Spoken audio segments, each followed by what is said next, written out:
এই ইউটিউব দেখে শেখা, মোবাইলে সার্চ দিয়ে শেখা, এগুলোর থেকে বিরত থেকে আপনারা ভালো কোথাও থেকে ট্রেনিং নিয়ে কাজ করতে চেষ্টা করেন, তাতে ফলাফল ভালো আসবে, অথেন্টিক একটা ব্যাপার থাকবে কেকে, আপনার ডাকনাম ভালো হবে। নতুন যারা এই পেশায় আসছেন আমি বলবো যে আপনারা সবসময় ভালো কোথাও থেকে ট্রেইনড আপ হয়ে কাজ করেন। আমি যেমন 4 বছর হলো একাডেমি খুলেছিলাম, আমার 4 বছরে অনেকগুলো ব্যাচ গেছে, এখনও আমি মানুষকে ট্রেইনড আপ করি।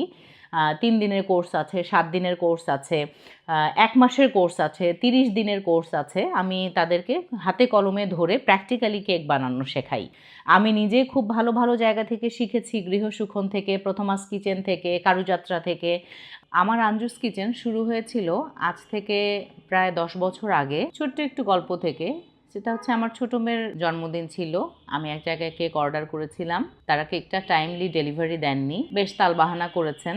আমি যখন 2006 সালে গাইবান্ধা ছেড়ে ঢাকায় গিয়েছিলাম, তখন আমি বিভিন্ন জায়গায় অনেক রকমের কোর্স করেছিলাম।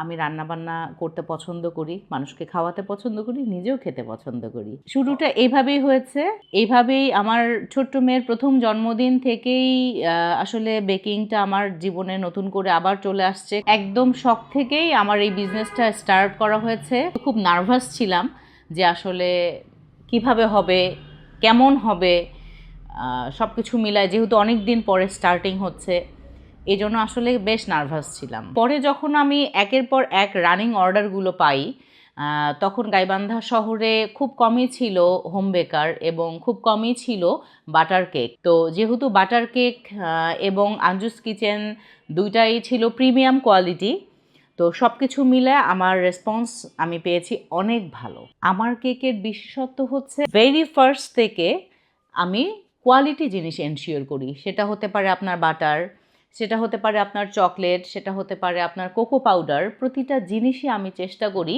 সব থেকে ব্র্যান্ডেড, এক্সপোর্টেড যে জিনিসগুলো আছে, এই ভালো জিনিসগুলো, মালয়েশিয়ান বা বলেন সিঙ্গাপুরিয়ান, এই কোরিয়ান, এই জিনিসগুলো ব্যবহার করার জন্য চেষ্টা করি। আমাদের লোকাল মার্কেটে অনেক পণ্য আছে যেগুলো কম দামে পাওয়া যায়, তো এগুলো থেকে আমি নিজেকে সবসময় বিরত রাখছি। এই কারণে আমার কাছে বারবার লোকেরা ফিরে আসেন, কারণ হচ্ছে আমি একদম অথেন্টিক জিনিসটা দিতে চেষ্টা করি, এবং অথেন্টিক জিনিস পেলে আপনি যত এক্সপেন্সিভ হন না কেন আপনার কাছে অবশ্যই লোকজন আসবে। চকলেট কেকের মধ্যে মাড কেকের ফ্লেভারটা আমার এখানে অনেক বেশি চলে। এখন আমি রিসেন্ট লঞ্চ করেছি একটা সল্টেড ক্যারামেল চকলেট কেক, যেটাও খুব ভালো রেসপন্স পেয়েছে আমার আঞ্জুস কিচেনে। আমার হাজব্যান্ড, তিনি খুবই ভালো, ভদ্র, একজন বিনয়ী মানুষ। আমার তো ফার্স্ট টাইম কোনো ইনভেস্টমেন্ট ছিল না, উনি আমাকে ফার্স্ট টাইম ইনভেস্ট করার জন্য বাটার, ডিম, কোকো পাউডার যেগুলো লাগে উনি এগুলো আমাকে সবসময় নিয়ে এসে দিতেন ঢাকা থেকে। বাবা মা সাপোর্ট করেছে, আমার শাশুড়ি সাপোর্ট করেছেন। আর তখন আমার ছেলেমেয়েরা ছোট ছিল, 10 বছর আগের কথা যেহেতু, আমার ছেলেমেয়েরা তখন থেকে এখন পর্যন্ত খুবই সাপোর্টিভ, ওরা সবাই আমাকে হেল্প করেছে। ব্যবসায় আসতে গেলে, ব্যবসা করতে গেলে ভালো মন্দ, উঁচু নিচু এগুলো থাকবেই। এগুলো নিয়ে আসলে খুব ওরিড হওয়ার কিছু নাই। মাথা ঠান্ডা রেখে, আপনার ভিশনটা ঠিক রেখে আপনি এগিয়ে যাবেন, দেখবেন ইনশাল্লাহ সফল হবেন। মান বজায় রেখে দাম নির্ধারণটা একটু টাফ, কারণ হচ্ছে যে যতবার মাল কিনেছি ততবার আমাকে নতুন করে দাম নির্ধারণ করতে হয়েছে। প্রতিবারই ছিল যে আমাকে নতুন নতুন দামে কিনতে হয়েছে। আমি 1 বছর বা 1.5 বছর কাজ করেছি। কাজ করার পরে যখন আমার বিজনেসটা অনেক বেশি ছড়ায় গেল, তখন আমি যখন একটা শোরুম দেব চিন্তা করলাম। আমি 60,000 টাকা নিয়ে এই শোরুমটাতে নেমেছি, কিন্তু এখানে আমার রাইট নাও ইনভেস্টমেন্ট হচ্ছে 22 লাখ।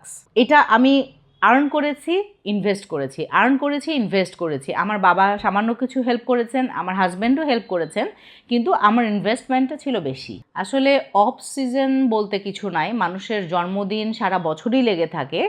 2টা ঈদ থাকে, ঈদের সময় একটা সিজন আসে, ডিসেম্বর মাসটা একটা সিজন, 31st একটা সিজন, এইরকম সিজন। কিন্তু আসলে অফ সিজন বলতে আমি মনে করি না কেকের বিজনেসে কিছু আছে। ইনশাল্লাহ আমার ইচ্ছা আছে আরও বড় করে 2-1 জায়গায় আউটলেট করার, বগুড়ায় বা রংপুরে।